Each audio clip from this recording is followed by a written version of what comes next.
Shri Kadakampally Surendran. Sir, നമ്മുടെ സംസ്ഥാനത്തോട് കേന്ദ്ര government കാട്ടുന്നതായിട്ടുള്ള കടുത്ത വിവേചനം, അതിനെ സംബന്ധിച്ച് ബഹുമാനപ്പെട്ട മുഖ്യമന്ത്രി ഇവിടെ സൂചിപ്പിച്ച കാര്യമുണ്ടല്ലോ.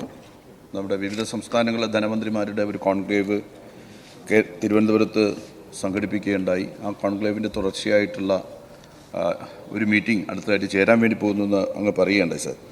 സർ, നമ്മൾ ഇതുമായി ബന്ധപ്പെട്ട് നമ്മുടെ സംസ്ഥാനത്തിന് അർഹതപ്പെട്ട സാമ്പത്തിക ആനുകൂല്യങ്ങൾ ലഭ്യമാക്കണമെന്ന് പറഞ്ഞുകൊണ്ട് വിവിധ പ്രക്ഷോഭങ്ങൾ തന്നെ നടത്തിയിട്ടുണ്ട്. അങ്ങയുടെ നേതൃത്വത്തിൽ നമ്മുടെ സഭയിലെ മഹാഭൂരിപക്ഷം വരുന്ന നിയമസഭാ അംഗങ്ങൾ ദില്ലിയിൽ നടത്തിയ പ്രക്ഷോഭം, അതിൻ്റെ തുടർച്ചയായിട്ട് സുപ്രീം കോടതിയെ തന്നെ സമീപിച്ച ഒരു സാഹചര്യം, സുപ്രീം കോടതി ആ പ്രശ്നം ഭരണഘടനാപരമായിട്ടുള്ള വിഷയമാണെന്ന് കണ്ടുകൊണ്ട് ഭരണഘടനാ ബെഞ്ചിന് നൽകിയ നടപടി, ഇതിനെല്ലാം തുടർച്ചയായി വിവിധ സംസ്ഥാനങ്ങളിലെ ധനമന്ത്രിമാരെയും സംസ്ഥാനത്തെ മുഖ്യമന്ത്രിമാരെയും കൂട്ടായിട്ട് യോജിപ്പിച്ചുകൊണ്ട് വളരെ ശക്തിയായിട്ടുള്ളൊരു പ്രക്ഷോഭത്തിന് ദില്ലിയിൽ നേതൃത്വം കൊടുക്കാൻ, അതിനാവശ്യമായിട്ടുള്ള നേതൃത്വം കൊടുക്കാൻ അങ്ങ് തയ്യാറാകുമോ സർ?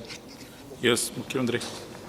സർ, നേരത്തെയുള്ള ചോദ്യത്തിൻ്റെ മറുപടിയിൽ ഞാൻ പറഞ്ഞു, ഇപ്പോൾ നമ്മൾ നടത്തിയ കോൺക്ലേവിൻ്റെ തുടർച്ചയായി ചില പ്രതികരണങ്ങൾ വന്നുകൊണ്ടിരിക്കുകയാണ്. അപ്പോൾ ആ ഘട്ടത്തിൽ ഒന്നിച്ചുള്ള ഒരു ശബ്ദം ഉയർത്താനുള്ള സാഹചര്യം നല്ല നിലക്ക് വന്നുകൊണ്ടിരിക്കുന്നുണ്ട്.